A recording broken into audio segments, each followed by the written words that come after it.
Ça va? Est-ce que vous allez bien ce matin? C'était bon hein, de pouvoir louer Dieu comme ça, de pouvoir adorer. Merci en tout cas mille fois à l'équipe de louange, à Joël. Tu es une bénédiction pour nous. Merci vraiment voilà, de ce qu'on peut vivre. Je trouve que c'est glorieux. Merci au Saint-Esprit. Et vous savez, je crois que Dieu a des bonnes choses pour nous. Hein, le thème, c'est vivre une vie de rêve aujourd'hui. Ça vous dit de vivre une vie de rêve? Si vous aviez la possibilité de changer quelque chose, c'est d'un claquement de doigts comme ça. Vous changeriez quoi? Peut-être que certaines personnes voudraient recouvrer la santé. Peut-être que certaines personnes voudraient être bénies au niveau de leurs finances. Ou d'autres, ça pourrait être des changements au niveau professionnel. Je ne parle pas de ceux qui sont en pré-retraite, les amis. Mais si vous faisiez un petit travail d'imagination, et puis que vous puissiez changer une seule chose à votre vie, qu'est-ce que ça pourrait être? Qu'est-ce que ça se serait? Qu'est-ce que ça ce serait? Qu'est-ce que ce serait? Pas du français. Qu'est-ce que... Ouais.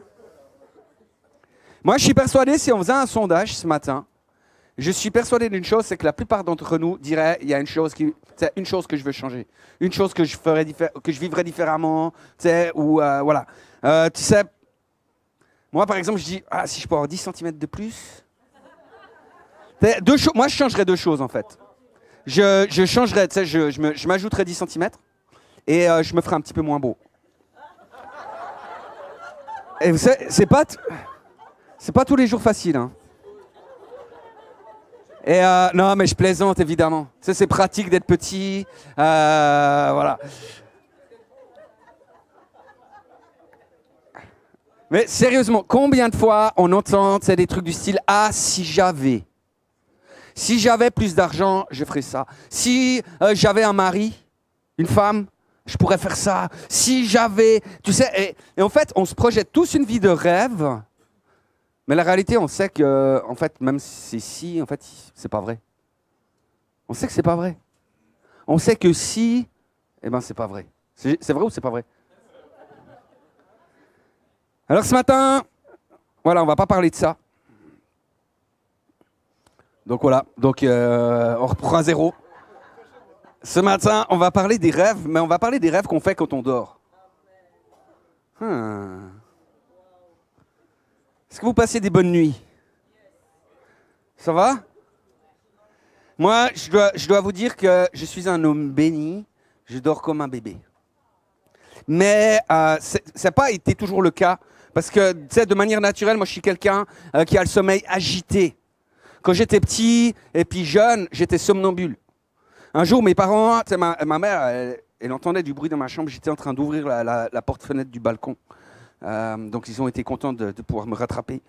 Bon, c'était le premier étage, mais ça peut être embêtant quand même. Un Kansky, Cyril, donc Cyril c'est le bassiste qui était là, il s'est retrouvé en pleine nuit, étendu sur mes jambes, parce que j'étais en train de lui crier, j'avais les yeux gros ouverts, je criais « Tiens-moi les jambes, tiens-moi les jambes !» Et Cyril, qui est un ami fidèle, il s'est dit « Il faut que je l'aide !» Tu sais, donc il s'est retrouvé couché sur mes jambes, moi je dormais. Il y a eu aussi une aventure au début de notre mariage. Un jour, ma femme, elle s'est retrouvée, elle tombe du lit. Elle glisse du lit, elle tombe du lit. Et en fait, elle allume la lumière, tu sais, pour voir ce qui se passe. Et moi, j'étais en train de tenir le lit comme ça, à bout de bras, parce que j'étais en train de rêver que j'avais un charapon et que l'essieu avait cassé et qu'il fallait changer, tu sais. Alors, j'avais levé le char, tu vois. Et le problème de ça, c'est que ma femme, j'aime ma femme. Mais à ce moment-là, elle m'a réveillé. Et je vais vous dire, quand tu te réveilles et que tu es avec un lit, à bout de bras, tu sais plus comment faire pour le reposer. Mais aujourd'hui, tu sais, ça peut m'arriver d'avoir des nuits un petit peu plus agitées. Mais de manière générale, vraiment, je dors bien. Je dors comme un bébé qui ronfle un peu, mais ça va. Ça me réveille pas, donc c'est que... Mais si je parle de ce thème aujourd'hui, c'est parce que je crois qu'il y a véritablement deux choses qui sont importantes. Je crois qu'il y a déjà des enjeux spirituels sur les nuits. C'est de passer une bonne nuit, passer une mauvaise nuit, ça peut vraiment te changer ta journée. Mais ça peut être aussi néfaste pour notre santé spirituelle. Donc il peut y avoir des enjeux par rapport à ça. Et puis en même temps, la deuxième raison pourquoi je veux aborder ce thème, c'est une question de timing. Je crois que c'est important dans la saison spirituelle où on est, c'est de comprendre que les rêves ont un rôle à jouer.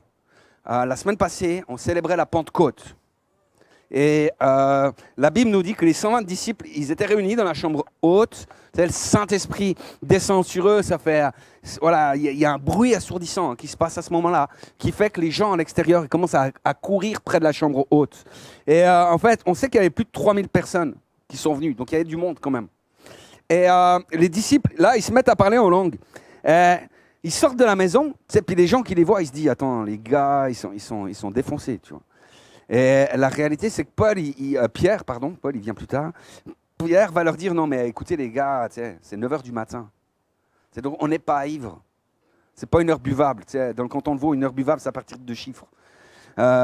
Donc là, il dit, mais non, les gars, nous, on n'est pas ivres, on n'a rien bu. Et on peut voir ça, c'est dans Acte 2, les versets 16 à 17, il leur dit. Mais maintenant se réalise ce qu'a dit le prophète Joël. Dans les derniers jours, dit Dieu, je déverserai de mon esprit sur tout être humain. Vos fils et vos filles prophétiseront. Vos jeunes gens auront des visions et vos vieillards auront des rêves. Oui, sur mes serviteurs et sur mes servantes, durant ces jours-là, je déverserai de mon esprit et ils prophétiseront. Tu peux donc laisser comme ça. Et Pierre va nous parler de ce qui se passe, et c'est là qu'on va pouvoir mettre la vidéo, donc soyez au taquet les amis, de ce qui se passe dans le ciel espagnol et dans le ciel portugais. Est-ce que vous avez vu ça? Je ferai des prodiges en haut dans le ciel et des signes miraculeux en bas sur la terre. Du sang, du feu, une vapeur de fumée. Le soleil se changera en ténèbres et la lune en sang avant l'arrivée du jour du Seigneur, de ce jour grand et glorieux. Alors toute personne qui fera appel au nom du Seigneur sera sauvée. Voilà ce que déclare la parole de Dieu. Et j'aimerais vous dire une chose, on est en train de vivre la Bible en direct. Il y a des prodiges en haut dans le ciel. C'est impressionnant, hein, la luminosité que ça fait, ce truc. Incroyable. Alors après, il y a plein de mecs qui vous ont expliqué scientifiquement qu'est-ce que c'était, etc. Et puis, on les laisse faire. Tu vois, mais moi, je me dis, attends, on est en train de vivre des choses qui sont annoncées dans la parole de Dieu. Et la réalité, vous savez, là, on est tous d'accord de dire, quand on lit la parole de Dieu, qu'on est quand même dans les temps de la fin. On est dans les derniers jours. Comme dit le prophète Joël. Et bon, il n'y a rien de nouveau à ça. Hein. Mais la réalité, c'est que plus on s'approche du jour du Seigneur, plus les contractions deviennent douloureuses, plus les contractions deviennent rapprochées, parce qu'il s'en vient quelque chose de glorieux. Tu peux mettre le slide, je pense, après la vidéo, pardon. Ouais. Qu'est-ce qu'on voit? Crise climatique, des guerres, la montée de la violence un peu partout, hein, du sang versé, les gens qui appellent le mal bien et le bien mal, etc. Vous avez aimé l'Eurovision de la chanson, hein, victoire de Nemo, qui n'est pas un petit poisson. C'est un drôle d'oiseau, mais c'est pas un petit poisson. Tu sais, moi je me dis, alors ça n'engage que moi, hein, mais je me dis pourquoi est-ce qu'on a choisi cet artiste pour représenter notre pays? Je sais pas. Et je trouve qu'on a quand même glissé vachement bas, quoi. Il y a 35 ans, on avait Céline Dion. Céline Dion gagnait. Aujourd'hui, Nemo. Ok. Bref. Après, la réalité, les amis, c'est qu'en même temps, la Suisse a perdu à l'Eurovision. La réalité, c'est que lui n'a pas affiché un drapeau suisse.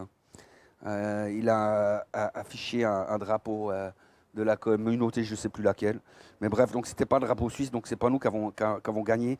Mais je crois qu'on a quand même perdu quelque chose. Et vous vous rappelez juste ce que dit le Proverbe 11, verset 11, et après je ferme la parenthèse. Mais la ville s'élève par la bénédiction des hommes droits, mais elle est renversée par la bouche des méchants. Alors on peut discerner les signes des temps et on le voit, il y a des changements de mentalité. Il y a des changements dans la nature, hein, avec des crises naturelles, avec beaucoup de choses qui touchent quand même la nature en cette saison.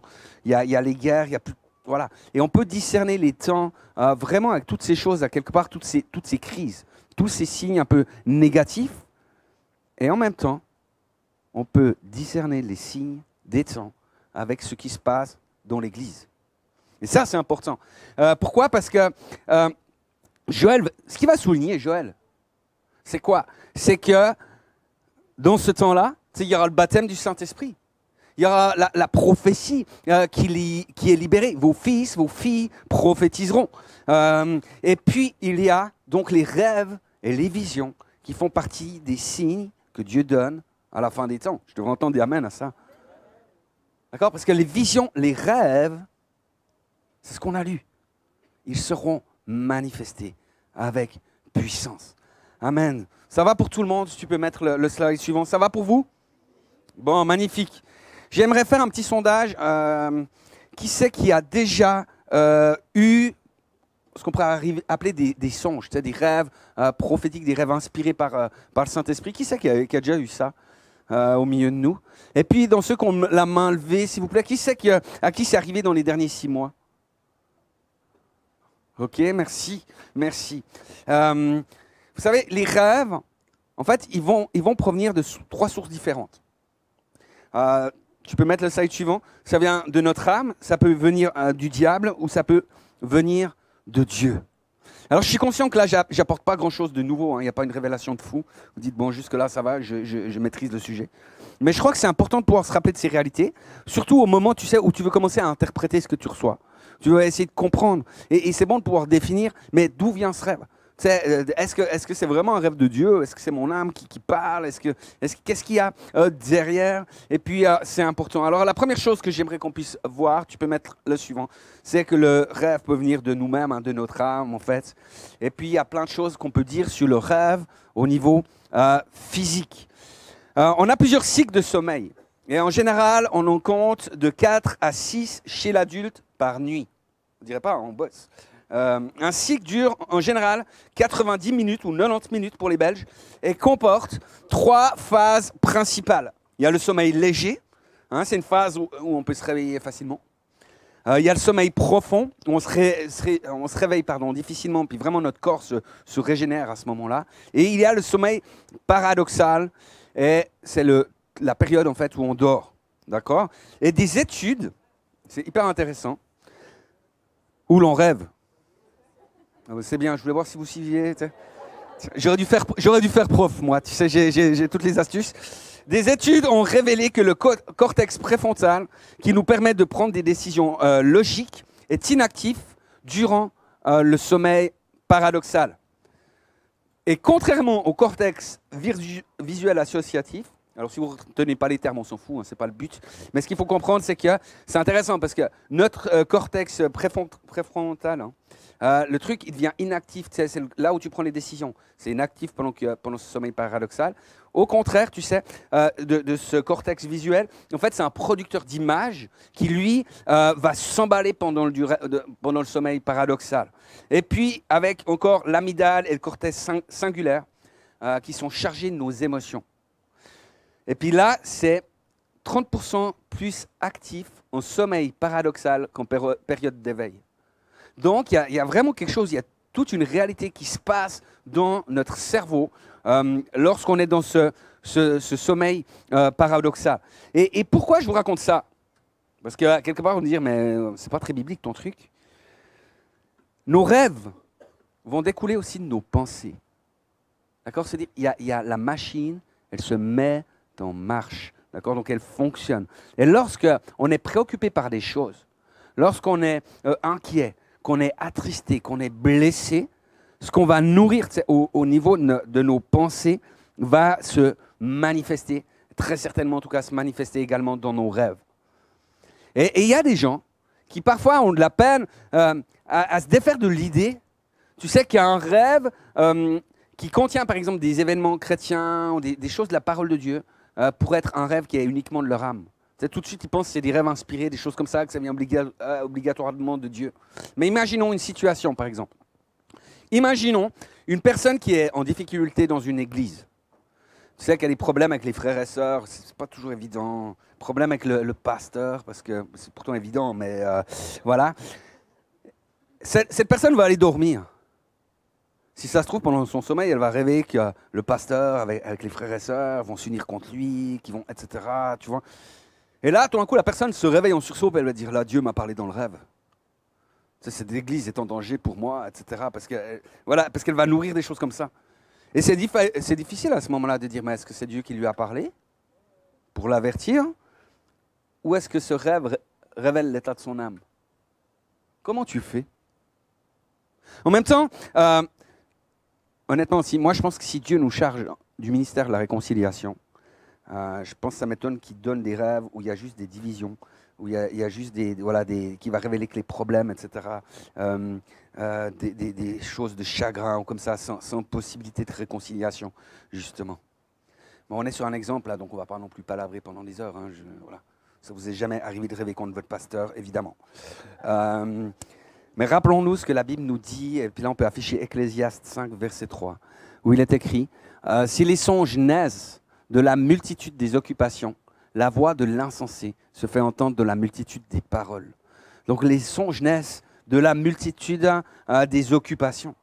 Si tu vas voir le prochain film de Kevin Costner, Horizon, c'est un western qui dure plusieurs heures, si j'ai bien compris, c'est possible que tu rêves, c'est la nuit, que tu es sur un cheval en train de te promener dans les plaines sauvages du Lavaux, etc. C'est aussi possible que si quelqu'un est dans la convoitise de relations sexuelles, c'est aussi bien possible qu'il fasse des rêves impurs. C'est possible aussi que quelqu'un qui entretient tout le temps des pensées négatives commence à avoir des rêves de mort, des rêves qui sont plutôt difficiles. Et puis après, on s'étonne des fois qu'un chrétien puisse rêver de choses chrétiennes. Vous êtes d'accord avec moi? Il y a des rêves qui viennent de la multitude des occupations. Donc nos rêves sont issus de nos âmes. Et parfois, ils peuvent être farfelus. Quelqu'un veut témoigner d'un rêve farfelu? Ça, des fois, tu te dis, ça sort d'où? Comment je peux rêver des trucs pareils? Tu sais, quand tu es avec une bouée en forme de licorne au bord de la mer. Mais les rêves, ils peuvent être parfois aussi révélateurs des choses qui nous habitent, qui sont enfuies en nous. Tu sais, des choses qui sont là et que des fois, on ne s'en rend même pas compte. Et ce n'est pas pour rien que l'apôtre Paul dit au reste, frère, que tout ce qui est vrai, tout ce qui est honorable, tout ce qui est juste, tout ce qui est pur, tout ce qui est aimable, tout ce qui mérite l'approbation, ce qui est vertueux et digne de louange, soit l'objet de vos pensées. Et je crois que nos rêves, tout comme nos pensées, peuvent être soumis à l'obéissance de Jésus-Christ. Je pense que ça peut être important. Peut-être que nos rêves, tout d'un coup, ils peuvent nous dire, mais tiens, il y a quelque chose là qui ne va pas dans ma vie. Il y a quelque chose qui doit peut-être être réaligné. Il y a peut-être des craintes. Il y a peut-être, voilà, différentes choses. Tout d'un coup, tu peux dire, mais Seigneur, moi j'ai besoin que tu visites cela.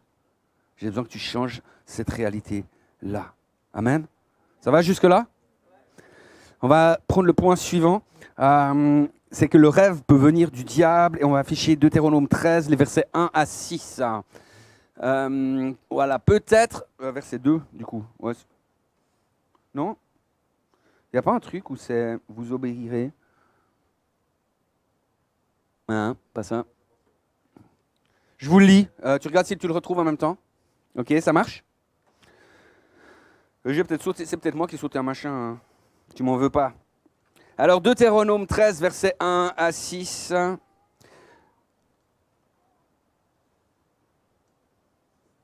Ouais, c'est ça. Vous obéirez à tout ce que je vous commande et vous l'appliquerez sans rien y ajouter, sans rien en retrancher. Peut-être un prophète apparaîtra-t-il un jour parmi vous, ou un visionnaire, qui vous donnera un signe miraculeux, ou vous annoncera un prodige.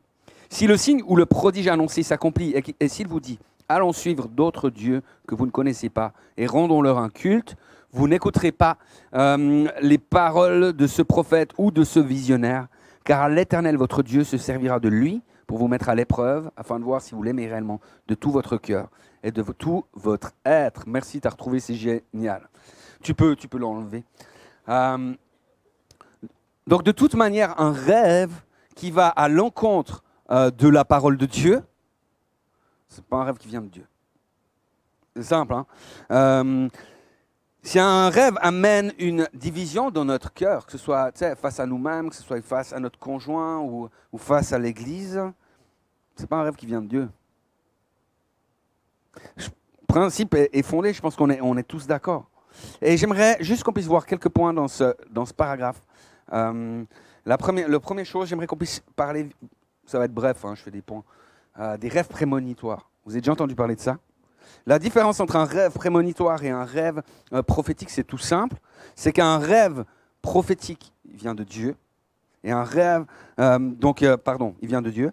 Donc il sert le royaume de Dieu, il sert la volonté de Dieu, et puis il apporte des solutions divines à ce rêve. Je vous donne un exemple, Matthieu 2, 13 à 14.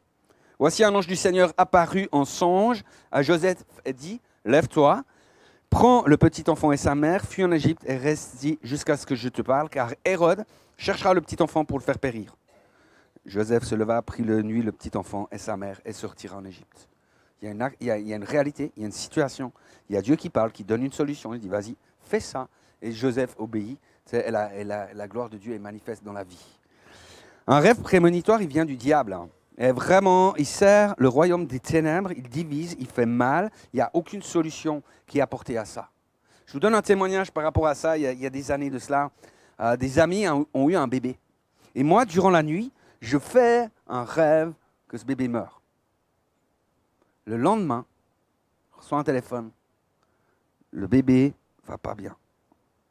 Le bébé, vraiment sa situation, c'était que voilà, il y avait vraiment quelque chose de la mort sur lui. Alors on s'est réunis avec des amis, puis on a prié tout notre cœur, mais au fond de moi, j'avais ce rêve qui était là. Ce rêve où le bébé mourait. Vous savez ce qui s'est passé? Le bébé est décédé le jour d'après. Puis moi, là, j'étais vraiment bouleversé. Je priais, je disais, mais Seigneur, pourquoi j'ai eu ça? Je ne pouvais rien faire. Je priais comme des fous. Il n'y a rien qui s'est passé. Je disais, mais Seigneur, pourquoi tu m'as montré ça alors? Qu'est-ce qui se passe? Et heureusement, il y a une consolation de Dieu par rapport à ça. Mais c'est un rêve prémonitoire. Il n'y a pas de solution. C'est juste, il va mourir. Puis heureusement, le Seigneur vraiment m'a guéri de ça, parce que c'était, je ne vous dis pas, c'était vraiment ébranlant. C'était vraiment destructeur. Et moi, je suis convaincu d'une chose aujourd'hui, je pense que c'était vraiment à part ça, je pense qu'on a des décès qui partent avant que Dieu veuille. À part ça, je pense qu'on a des choses à gagner spirituellement par rapport à ça. Mais la réalité, parce que je ne crois pas que Dieu veut ça pour nos enfants. Et par contre, je crois que le diable réclame certains de nos enfants. Et on ne veut pas lui laisser la place. Hein. Mais je crois en même temps que si Dieu te révèle des choses comme ça, il va te donner le moyen pour amener la délivrance. De la même manière qu'il a fait à Joseph pour Jésus. Et je crois vraiment qu'il aurait donné la solution. Amen. Donc important de dire attention, de discerner. Les rêves prémonitoires sont destructeurs, les amis. Et on doit les refuser. Moi, j'ai appris vraiment à refuser ces rêves-là, à comprendre que c'était que Satan, il pouvait se permettre des choses que moi, je ne veux pas qu'il se permette dans ma vie. Et si ça vous arrive vraiment, ça vaut la peine de combattre ce combat. Parce que Dieu a une vie en abondance pour nous. La deuxième chose que j'aimerais parler, c'est les maris et les épouses de nuit. Je ne sais pas si vous avez déjà entendu parler de ça. Il y a des gens qui, alors qu'ils ne cultivent pas des pensées adultérines, qui ne se nourrissent pas de pornographie, etc., mais qui sont régulièrement visités durant leur sommeil par un homme ou une femme et qui ont des rapports intimes avec cette personne. Et ce qui rend la situation complexe, vous imaginez bien, c'est qu'en général, on a honte de ça. Et qu'on s'interroge, on se dit pourquoi? Je ne suis pas en train de nourrir des trucs physiquement, j'allais dire de mon vivant, de mon réveil, tu vois. Et tu vis les choses là. Et c'est compliqué parce que quand quelqu'un est marié, par exemple, c'est malheureux, mais tu n'oses pas aller le raconter à ta femme ou à ton mari. Tu es quand même mal à l'aise avec ça. Et souvent, les gens subissent la honte. Et des fois, même, c'est compliqué d'aller voir quelqu'un, d'aller en parler au pasteur, parce qu'il y a cette honte qui est là. Et moi, je me rappelle, il y a des années maintenant, quand j'étais à Bienne, il y a une femme qui est venue vers moi pour ça. Elle était courageuse. Et vraiment, elle vivait ses rêves depuis des années là. Et puis, elle était mal avec ça. Mais elle ne s'en sortait pas. Puis, à un moment, elle disait, mais je veux m'en sortir. Et en fait, moi, je crois que quelqu'un qui vit ça, clairement, il vit les attaques du diable. vraiment des attaques de l'ennemi. Et c'est pas toujours évident, tu sais, on peut pas généraliser. Je peux pas vous dire telle chose ou telle chose a ouvert une porte par rapport à ça. Il y a des réalités qui sont là, par contre, qui sont là. Pour la femme de Biem, par exemple, on a prié. Le Seigneur avait révélé la source du problème. Donc on s'est occupé de la source du problème. On a chassé les esprits mauvais. Et puis elle a été libérée. Elle n'a plus jamais eu ce genre de choses-là dans ses rêves. Et c'était bon. Et il faut se rappeler, les amis, dans ces cas-là, c'est qu'un moment de honte est vite passé.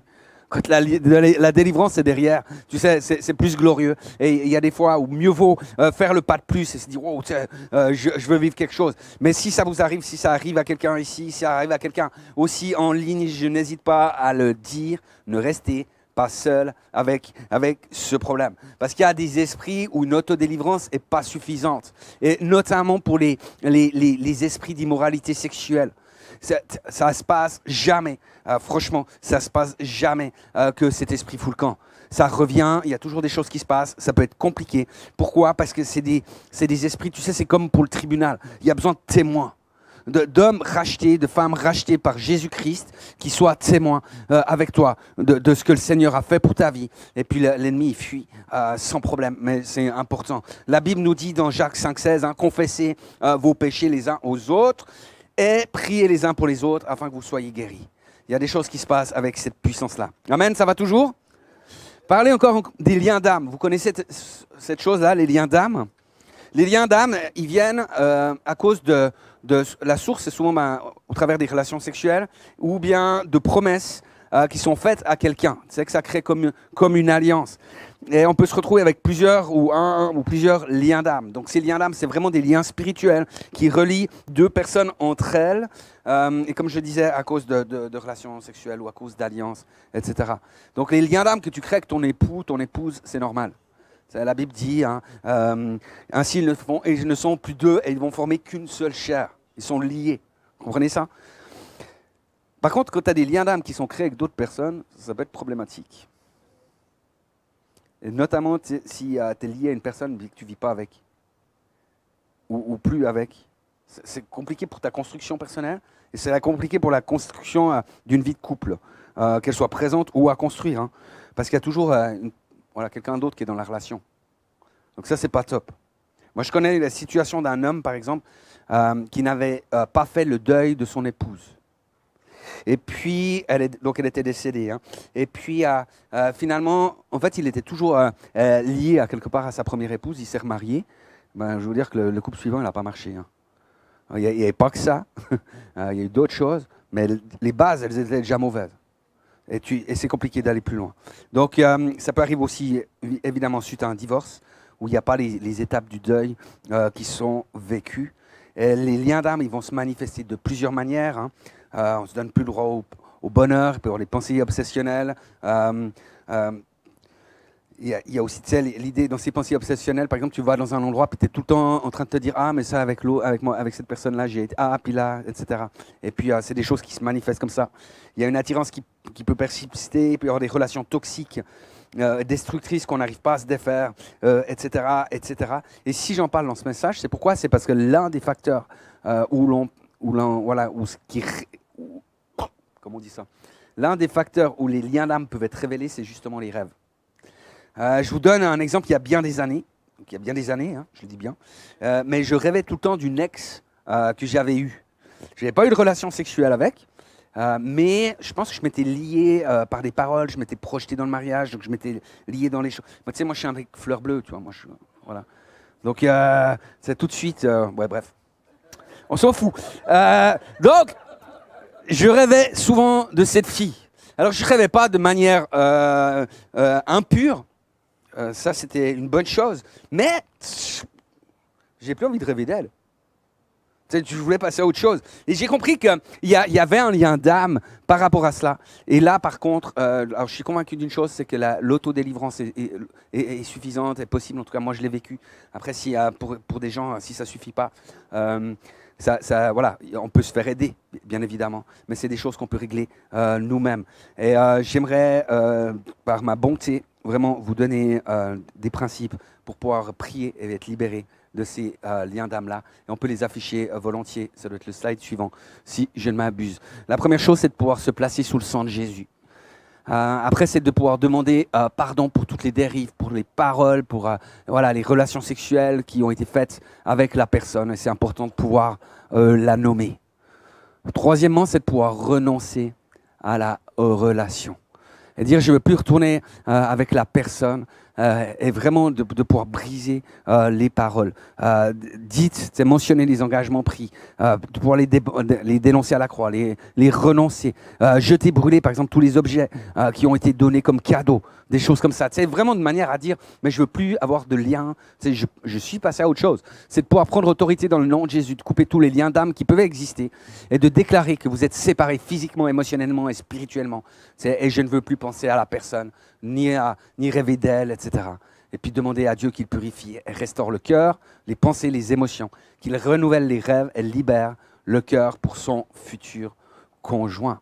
Et si jamais, on peut le laisser encore afficher quelques secondes, mais si jamais, vraiment, voilà, n'hésitez pas aussi, vous pouvez aller sur YouTube, tu sais, et tu fais une capture d'écran à ce moment-là, et tu as les points qui sont écrits, et tes notes sont faites.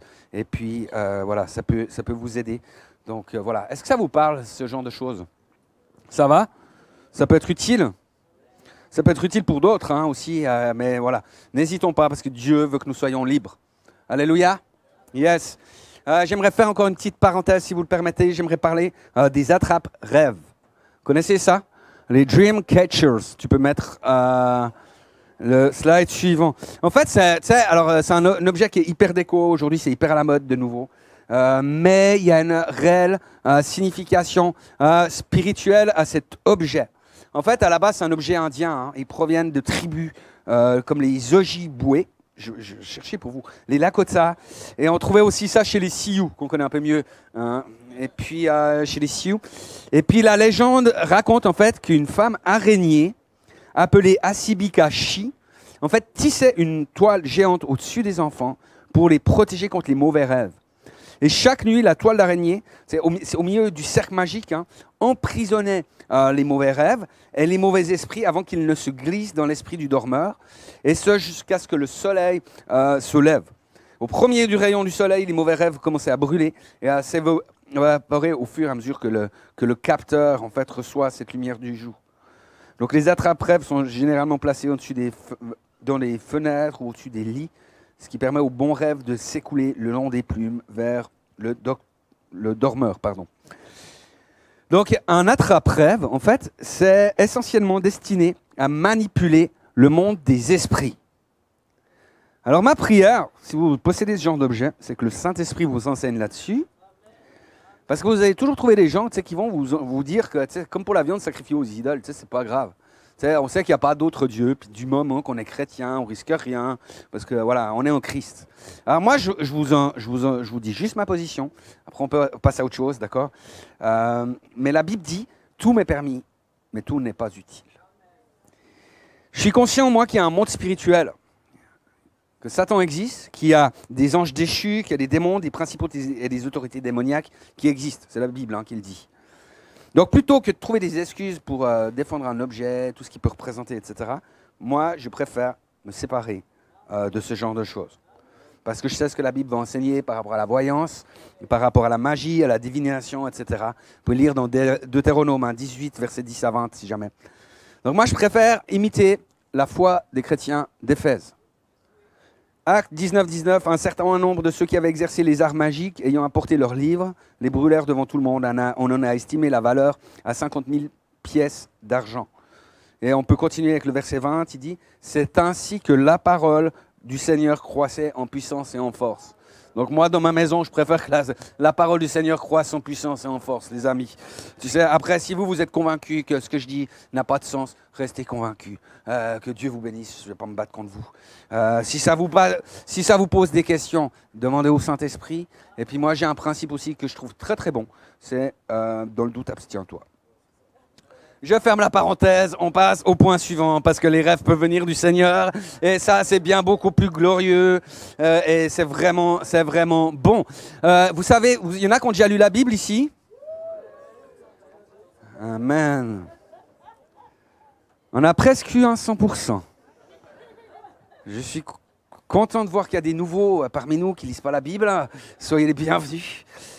Pour les autres, je suis reconnaissant que vous lisiez la Bible, comme ça on sait de quoi on parle. Vous savez, la chose qui est juste extraordinaire, c'est que Dieu parle, dans toute la Bible, Dieu dit et parle aux gens au travers des rêves. Vous avez déjà vu ça? C'est Genèse et Apocalypse, tu peux regarder dans toute la Bible.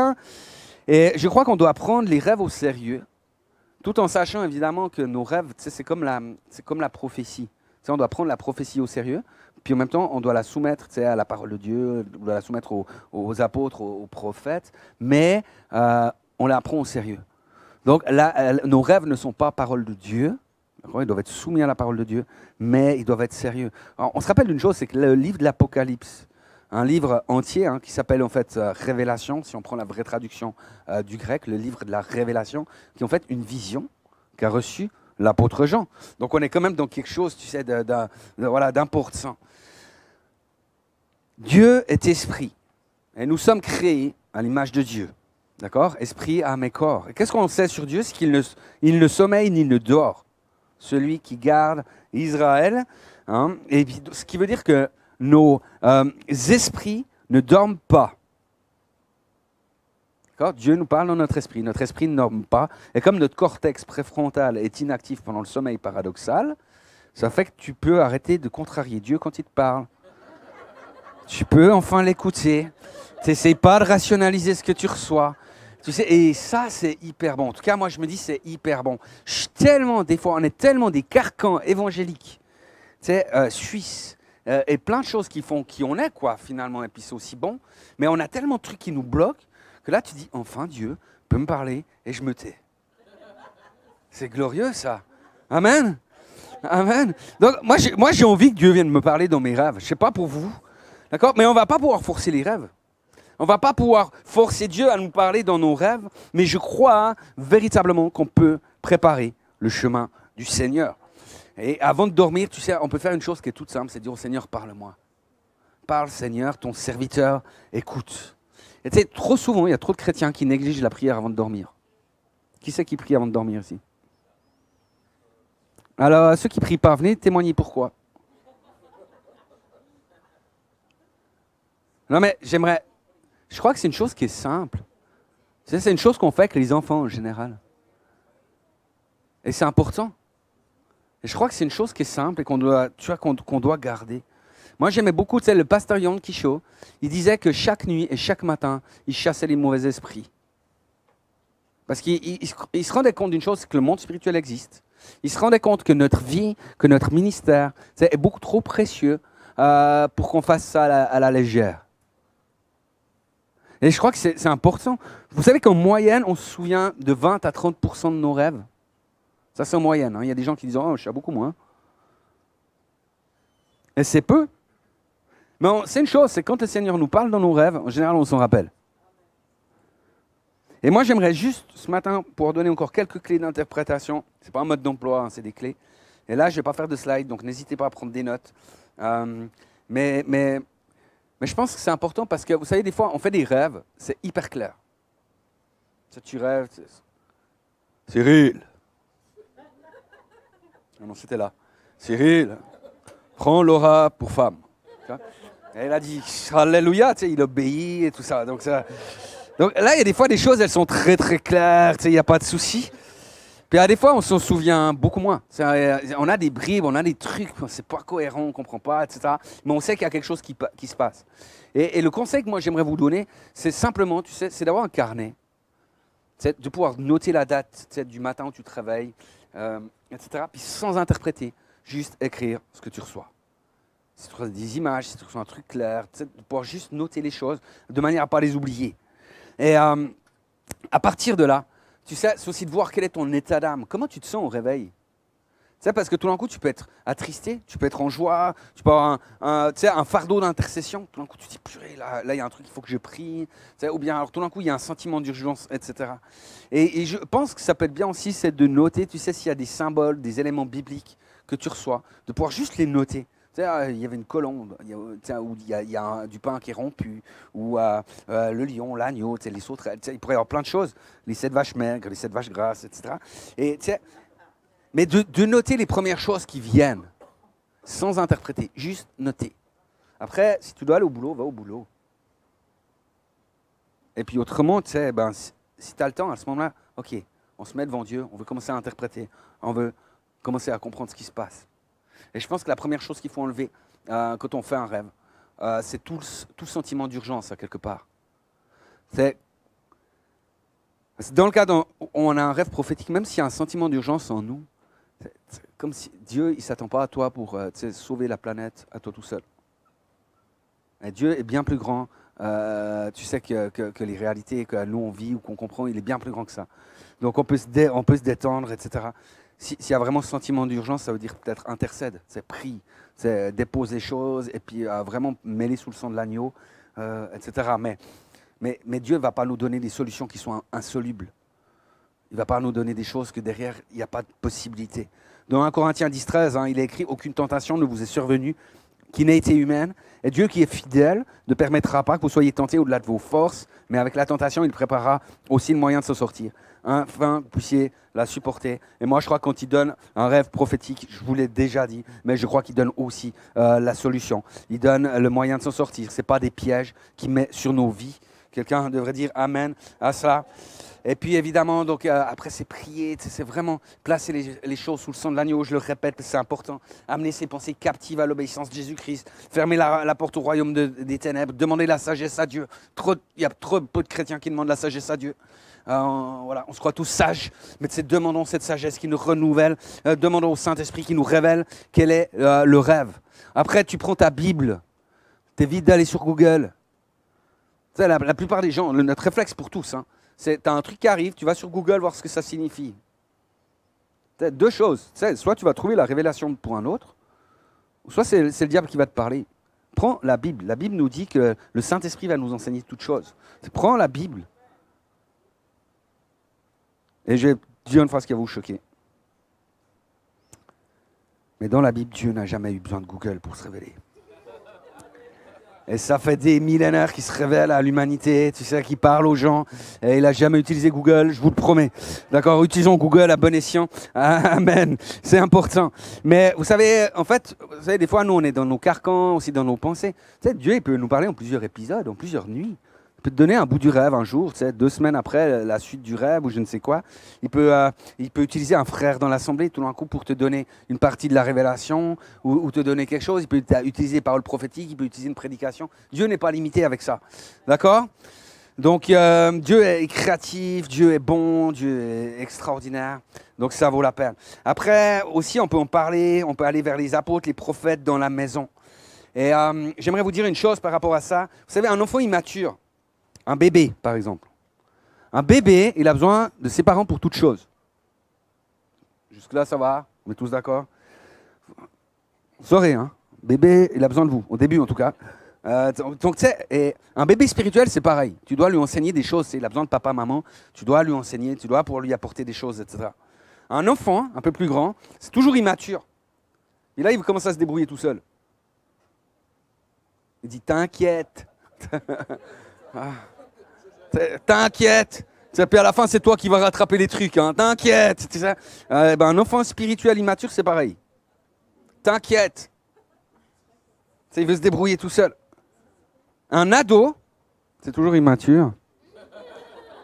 Oh, les teens ne sont pas là ce matin, on les bénit. Mais lui, son mode de fonctionnement, c'est le copinage. Les potes, c'est plus important que les parents. Et donc, quand il y a un problème, ils vont voir leurs potes. Ados. C'est vrai ou c'est pas vrai? Les ados spirituels, c'est pareil. Ils font avec leurs potes.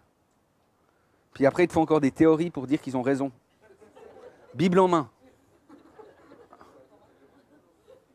Mais un enfant qui devient adulte, il va commencer à honorer son père et sa mère. Et spirituellement, il y a des choses comme ça. Et pourquoi je dis ça?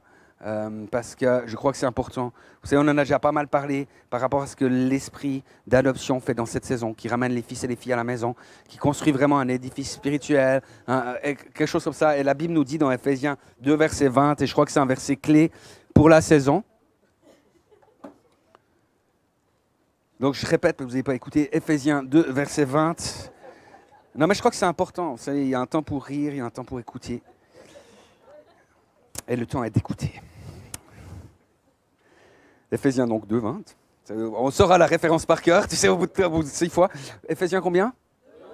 Alléluia. Vous avez été édifiés sur le fondement des apôtres et des prophètes. Et donc, je crois vraiment que Dieu est en train de mettre des fondements dans son peuple pour que ce peuple devienne une famille spirituelle puissante, qui puisse faire la différence. Le Seigneur prépare l'église, prépare l'épouse pour ce qui s'en vient dans la saison. Et donc c'est important parce que s'il y a des bonnes fondations, il y a des bons fondements, un immeuble ne tombera pas.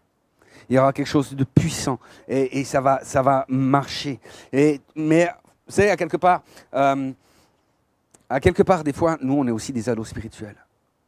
Autant qu'on se dit, ah, les apôtres et les prophètes, mais moi j'ai reçu l'onction aussi. Je suis autant chrétien qu'eux.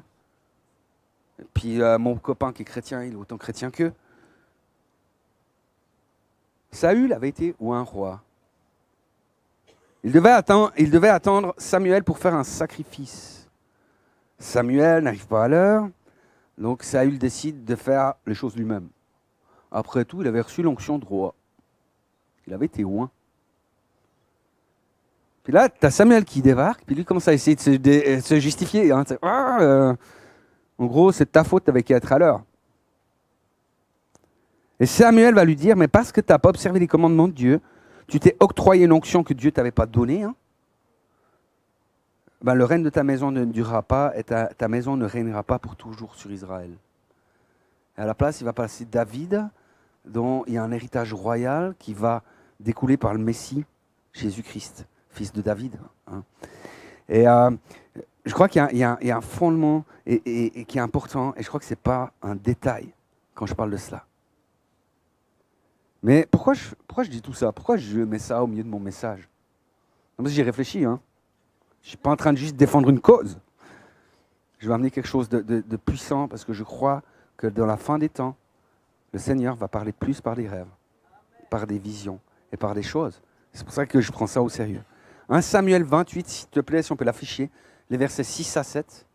Saül consulta l'Éternel, et l'Éternel ne lui répondit plus, ni par des songes, ni par l'Urim, c'était un moyen qu'ils avaient à l'époque, hein, ni par les prophètes.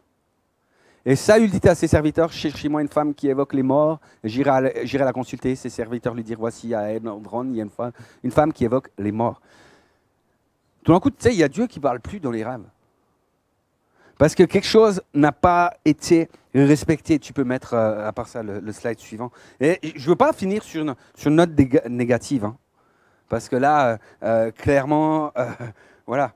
Mais quand on essaye de tordre la main à Dieu pour qu'il fasse ce qu'on veut, le risque, c'est qu'on finisse dans le spiritisme.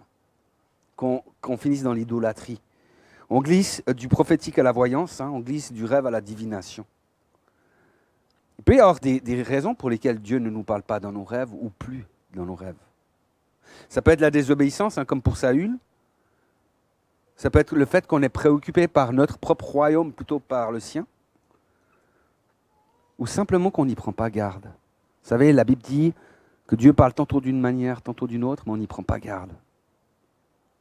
Mais sans aller plus loin ce matin, et j'espère vraiment que j'ai heurté personne, que j'ai blessé personne.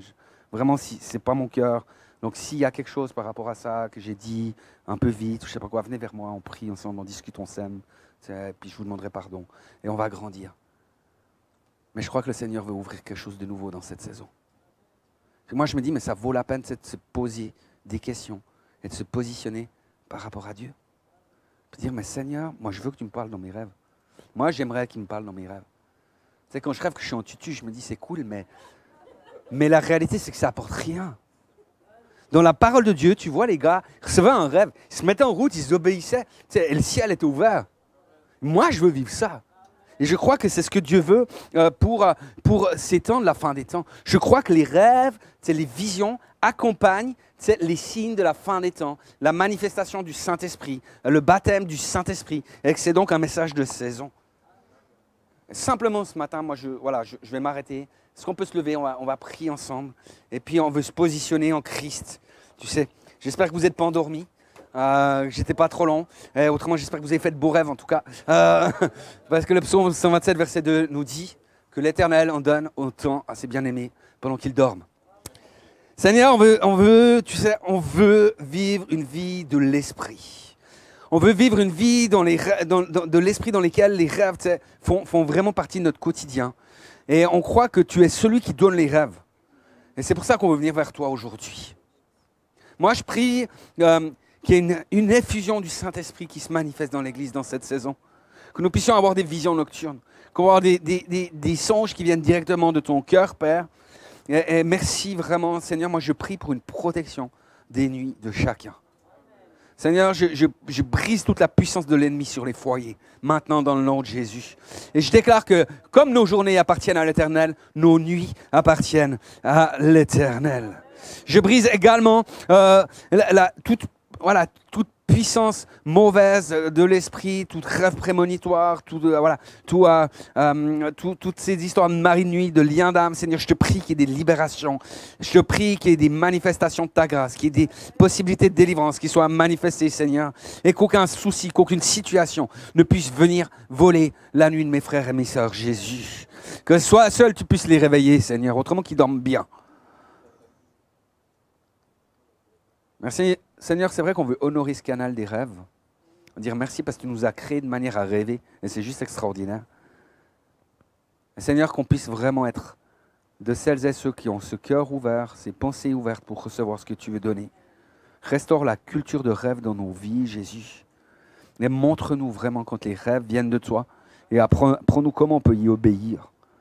Et qu'à partir d'aujourd'hui, Seigneur, on puisse être sérieux avec ça aussi. Prendre au sérieux ce que tu veux nous donner pendant nos nuits. Et on te permet vraiment de nous parler et de réveiller les rêves dans nos vies. Dans le nom puissant de Jésus-Christ. Amen. Amen. Demeurez bénis, les amis.